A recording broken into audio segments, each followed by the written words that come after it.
Welcome back mga kaaldab. Ito na naman po ang inyong lingkod, si Mr. Destiny.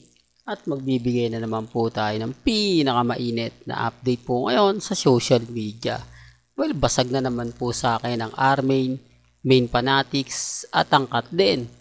Dito pinatunayan na naman po ni Alden Richards na wala po talaga silang relasyon ni Catherine. Yan naman po talaga yung totoo eh. Yan naman po talaga yung patunay. Dito po sa video na pinapakita ko sa inyo o pinanonood ko, dito po sinabi ni Alden Richards na naging close lang sila. Ibig sabihin mga kaaldab, ngayon lang po talaga sila nagkaroon ng pag-uusap ng matagal.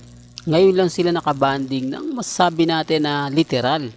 Hindi po kasi kumbaga, iba po kasi yung kwento na lumalabas. Iba po kasi yung mga kwento na sinasabi nilang ganito, sinasabi nilang ganon. Di po ba? Ang importante lang naman po dito mga kaaldab, maging updated ka. Kung ano yung mga nababalitaan po ninyo, nababasa po ninyo, napapanood po ninyo, kampante lang. Kasi di naman po talaga natin pwedeng sabihin, ipaliwanag na kumbaga may katotohanan. Di po ba? Kung hindi rin po nanggagaling mismo sa bibig ni Alden Richards. Kaya nga po ako kampante lang eh. O ngayon, ano masasabi po ng mga Katden fans na wala naman po talagang relasyon sina Alden at si Catherine? Siyempre, babasagin na naman tayo niyan. Sasabihin na naman nila, hindi talaga aamin yan kasi ganito ganyan, etc. etc. Di po ba mas maganda na magparamdam po si Alden? Hindi po ba mas maganda na kumbaga nagkaroon ng konting di po ba? At bakit hindi nga po ba diniretsyon tinanong ni Aubrey Carampel kung nanliligaw nga po ba si Alden Richards kay Catherine? Ba't hindi niya tinanong kung totoo nga po ba ang relasyon nilang dalawa ni Catherine? Bakit hindi niya tinanong yung singsing na kung saan nga po ginaya po ni Catherine si Alden Richards na mayroon din pong singsing? Napakaraming tanong na iniwasan talaga, di po ba? Maraming mga tanong na hindi nga po talaga masasabi natin na issue. Kasi alam naman po talaga ni Aubrey Carampel kung sino nga po ba talaga ang totoong karelasyon ni Alden Richards at kung sino nga po ba talaga ang karelasyon ni Catherine Bernardo. Siyempre, showbiz yung mga yan eh. Kung tayo, updated lalo na po sila. Di po ba kasi yan ang trabaho nila eh. Yan yung kumbaga kinuha nilang profesyon. Ang mga mag-ulat sa mga showbiz happenings. Di po ba? Sabi nga po nila. Kaya imposible po na tayo nauuna. Mas nauuna po sila. Kaya lang, inaano lang po nila yung balita kung po pwede ba o hindi. Di po ba kasi alam nila na may karelasyon na nga po eh. Di po ba? Tapos si Jobert pa po yung nagsasabi na magkaibigan lang po talaga si Alden Richards at si Catherine.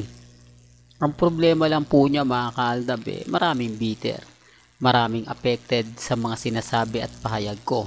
Gayong kumbaga maraming kumakalat sa social media, maraming kumbaga post sa Instagram, sa Twitter, sa mga Facebook, sa website na kumakalat po na kung saan may video pong pinost si Joros Gamboa. Di po ba? Real talk yan mga kaaldab, may post siya. Pero bago natin pag-usapan yan at bago natin ituloy itong magandang topic natin, kung bago ka lang sa channel na to at isa kang true-blooded Aldab Nation na nagmamahal kina Mengay at Isoy, tama po ang channel na pinuntahan mo, kaya consider na po kitang bagong subscriber. At huwag mong kalimutang i-share ang mga video po natin sa mga mami, sa mga titas, at sa mga senyor. Pag-usapan natin ang video na kumakalat ngayon na pinost ni Joros Gamboa. Sa mga hindi po nakakaalam, sa mga baguhan pa lang po, yan po ay sa Canada kuha. Yan po ay farewell party siguro dahil sa pagwawakas o pag-uwi na po nila sa Pilipinas. Ito po ay kumbaga mga 1 linggo na nga po raw na nakalipas, pero ngayon lang po ito ipinost ni Joros. At bakit nga po ba ito pinost ni Joros? Ito yung sinasabi ko mga kaaldab na Si Jorus po yung tipo ng artista na makulit, na kung kailangan mo ng update sa tatlo, siya lang ang pupunta mo sa Instagram, marami siyang post. Di po ba? Kasi kita nyo yung Hello Love Again shooting sa Hong Kong. Sino yung maraming update doon? Si Jeffrey Tan o si Jorus? Hindi, para lang klaro, para lang po maging fair sa mga iba. Para lang malaman po nila na si Jorus talaga ang pinakamaraming post sa Instagram. Updated na updated po siya. Kaya nga sabi ko sa inyo, paano makakawala kay Jorus kung may relasyon sina Kathryn at Alden? Isa siya sa nagpapakilig at isa siya sa nagbibisto. Isa rin yan sa nagbisto na bading, si Arjo Ataide. Matatandaan nyo, napasama din po yan sa ang probinsyano, kaya alam niya, at matagal po ito sa loob mismo ng ABS-CBN. Kaya alam niya na at kabisado niya. Although sabihin natin matagal na yon. Di po ba 2019 pa yon. Marami na nagbago, marami ng kwentong lumabas, marami na mga bagay-bagay na mapapaisip po kayo. Di po ba? Doon nga po kasi nagkaroon ng issue. Na tama naman po sa dami po ng mga magandang babae sa ABS-CBN na nakatrabaho nga po niya, bakit wala nga po talagang na-link? Bakit walang na-link na miski isa na talaga naman po masasabi nyong hindi po pwedeng hindi ka ma-attract sa pagmumuka ni Congressman Arjo? Sinasabi ko lang po ito mga kaagdang para lang klaro. Although matagal na po yung issue na yon, 2019 pa yon. Pero gaya ng sinabi ko, wala namang pong pilitan sa channel ni Mr. Destiny. Kung ano yung pananaw at paniniwala po ninyo, nire-respeto ko po yan at ginagalang. Sa ngayon, sigurado maraming magre-react sa update natin. Maraming magre-react sa mga sinasabit pinapaliwanag ko. Pero ang nakakatuwa lang po mga kaaldab, yung mga sinabi ni Alden na hindi umaayon at hindi nga po pumapabor para po sa mga cut din.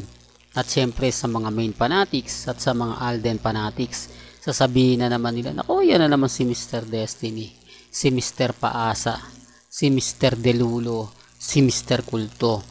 Pero okay lang naman po yun mga kaaldab. Ang importante lang naman sa akin, makapagbigay sa inyo ng mga kaganapan, makapagbigay sa inyo ng update na kung saan naman po talaga mapapaisip po kayo.